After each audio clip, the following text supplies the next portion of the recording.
নাজিৰাৰ অসম নাগালেণ্ড সীমান্তৰ বিহুপুৰত অবৈধ শিল খনন, নীৰৱ ভূমিকা বন বিভাগ তথা আৰক্ষী প্ৰশাসন।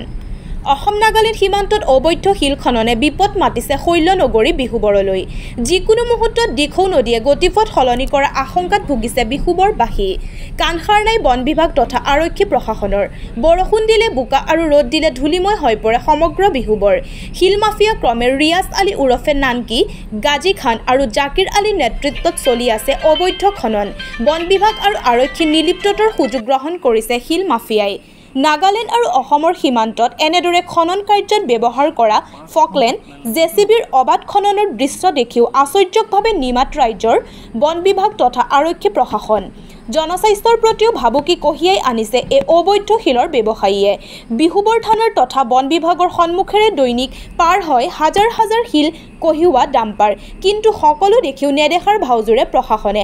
প্ৰশ্ন হয়, সীমান্তত বসবাস কৰা ৰাইজৰ জীৱনৰ নিৰাপত্তাৰ ক্ষেত্ৰত চৰকাৰে গুৰুত্ব দিবনো কেতিয়া?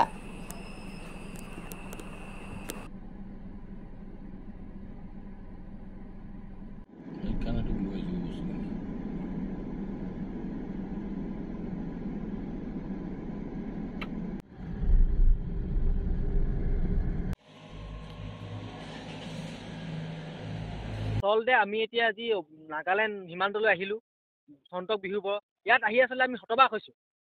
হতবাক সেইটো কাৰণে হৈছোঁ, ইয়াত যি শিল মাফিয়া আছিলে, শিল চুৱে, যি ধৰণে দিনে নিশাই অবৈধভাৱে শিল খান্দি, যি ধৰণে পুলিচ প্ৰশাসনৰ, ফৰেষ্টৰ, বন বিভাগৰ আচলতে নাকৰ তলেদি যি কৰ দি পাখি দি নি আছে অবৈধ শিল, কি দেখা নাই নেকি? আমি সুধিছোঁ দেখা নাই নেকি? এহেঁতি ইয়াত যি ফকলেণ্ড লগাই দিনত দকৈ গাঁত খান্দি শিল নিছে, কাইলৈ পৰহিলে যদি মানুহ সোমাই যি মই কৰা দায়িত্ব ল'ব। সেই শিলগুটি মাফিয়াই দায়িত্ব ল'ব নেকি? আমি স্পষ্ট ভাষাৰে সুধিছোঁ, সেই শিলগুটি চোৱা দায়িত্ব ল'ব নেকি? এটা কথা স্পষ্ট ভাষাৰে কৈ দিছোঁ, ইয়াত আমি এতিয়া আহি দেখিছোঁ, ইয়াত যি ধৰণে গছ গছনি কাটি তহিলং কৰি গাঁত খান্দি শিল নিছে, বাগান শেষ কৰিছে, এইবোৰ নহ'ব। স্পষ্ট কথা, এইবোৰ নহ'ব। আৰু এই বন বিভাগক স্পষ্ট ভাষাৰে কৈ দিছোঁ, ইয়াত এটা বন বিভাগৰ কাৰ্যালয় থকাৰ পাছতো আচলতে আপোনালোকে কেনেকৈ, আপোনালোকৰ ছত্ৰ ছাইডে হৈ আছে নেকি শিল খান্দি আছে নেকি শিল মাফিয়াই? আপোনালোকৰ ছত্ৰ ছাইড কি শিল খান্দি আছে নেকি শিল মাফিয়াই? আপোনালোকে দেখা নাই নেকি? সীমান্ত এটা বন, ইয়াৰ পৰা 1 কিলোমিটাৰ দূৰত এটা যেনে আপোনালোকে বন বিভাগৰ কাৰ্যালয় আছে। বন বিভাগৰ কি আপোনাৰ যিজন বন বিভাগৰ অফিচাৰ, তেখেতে দেখা নাই নেকি এইবোৰ? ইয়াত যে শিল খান্দি আছে আপোনালোকে দেখা নাই নেকি? আমি অসমীয়া যুৱ মঞ্চ স্পষ্ট ভাষাৰে বন বিভাগক সেই খান্দি দিছোঁ। 12 ঘণ্টাৰ ভিতৰত আপোনালোকে আচলতে ইয়াৰ স্পষ্টীকৰণ দিয়ক। কি ধৰণে শিলগুটি খান্দি নি আছে, কেনেকৈ শিলগুটি খান্দি নিছে আপোনালোকৰ চকুৰ আগত, এইটো আপোনালোকে স্পষ্টীকৰণ দিয়ক। অন্যথা কিন্তু আপোনালোকে ইয়াৰ প্ৰতিবাদৰ সন্মুখীন হ'ব। আমাৰতো অসমীয়া যুৱ মঞ্চৰ স্পষ্ট কথা। এই ৰাস্তাটো যিটো পথ আজিলৈকে নিৰ্মাণ হোৱা নাই, এই পথটো এটা গুৰুত্বপূৰ্ণ পথ। আপোনালোকে জানে, ইয়াত আপোনালোকৰ আগতে কংগ্ৰেছ দিনৰ চৰকাৰ থাকোঁতে কিমান এইটো ৰাস্তা বা টেক্স নিলে, কৰ পালে, কিন্তু সেইটো কৰা নাই। কিন্তু আজিলৈকে ৰাস্তাটো নিৰ্মাণ নহ'ল। এতিয়া কি হৈছে, দিনে ৰাতিয়ে দৈনিক শ ডাম্পাৰ অহা যোৱা কৰে। আৰু কি হয়, ৰ'দ দিলে ধূলি হয় আৰু বৰষুণ দিলে বোকা হয়। তাত মানুহে ৰাস্তাটো ইটো পাৰৰ পৰা ইটো পাৰলৈ পাৰ হ'বলৈ হ'বলগীয়া হয়। এই যি আপোনালোকে যি ধূলিৰ ফলত এটা পৰিৱেশ নষ্ট হৈছে, নষ্ট হোৱাৰ ফলত আছে কি, বহুতো মানুহৰ তাত বেমাৰ হোৱা আমি দেখিবলৈ পাইছোঁ। আমি সেইটো কাৰণে অসমীয়া যুৱ মঞ্চই বন মন্ত্ৰীক, অসমৰ মুখ্যমন্ত্ৰী হিমন্ত বিশ্ব শৰ্মাক ইয়াৰ ওপৰত উচিত তদন্ত কৰিবলৈ আমি দাবী জনাইছোঁ।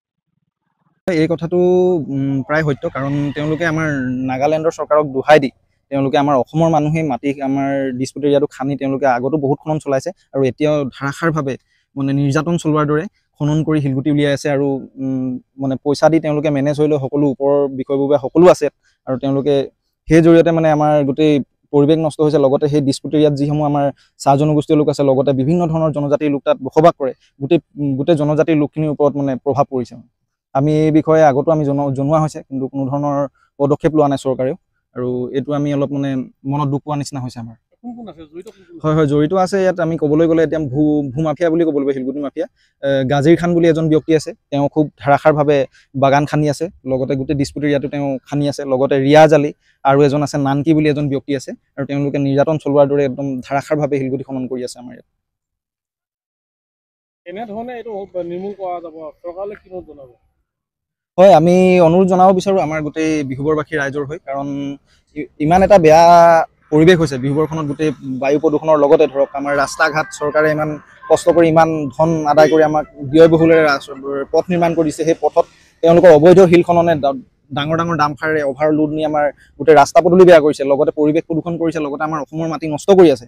আৰু সেই ক্ষেত্ৰত আমি চৰকাৰক আহ্বান জনাম যে তেওঁলোকে এই কেইজন লোকৰ ওপৰত বিহিত ব্যৱস্থা লৈ এই সমস্যাটো নিৰ্মূল কৰে। আৰু আমাৰ বন বিভাগ আছে, আমাৰ বিহুবৰ আৰক্ষী থানা তাতে আছে, তেওঁলোকৰ নাকৰ তলেদি সদায় আমাৰ বিহুবৰ পথটোৱেদি একদম হাজাৰ হাজাৰ ডাম্পাৰ শিল কঢ়িয়াই আছে আৰু ৰাস্তাটো বেয়া হৈছে, লগতে আমাৰ পৰিৱেশ প্ৰদূষণ হৈছে। আৰু আমি এই কথাটো তীব্ৰ গৰিহণা দিম, কাৰণ এইটো এটা বহুত বেয়া বস্তু এটা হৈ আছে আমাৰ লগত, আমাৰ মানুহখিনিৰ লগত। আৰু আমাৰ এই পথটো চৰকাৰে বনাই দিয়ে যদিও এই অভাৰলোড ডাম্পাৰসমূহ চলি গোটেই পথ বেয়া হৈ গৈছে মানে। সেই সন্দৰ্ভত আমাৰ সংগঠনৰ পৰা আমি বহুবাৰ আমি চেষ্টা কৰিছিলোঁ যে এনেকুৱা ধৰণৰ কিবা হ'ব নালাগে, আপোনালোকক আগতো আমি অৱগত কৰিছিলোঁ আপোনালোকৰ মাধ্যমৰ জৰিয়তে চৰকাৰক, আৰু এই অবৈধ খনন বন্ধ হ'ব লাগে আৰু আমি সেইটোৱে বিচাৰোঁ মানে।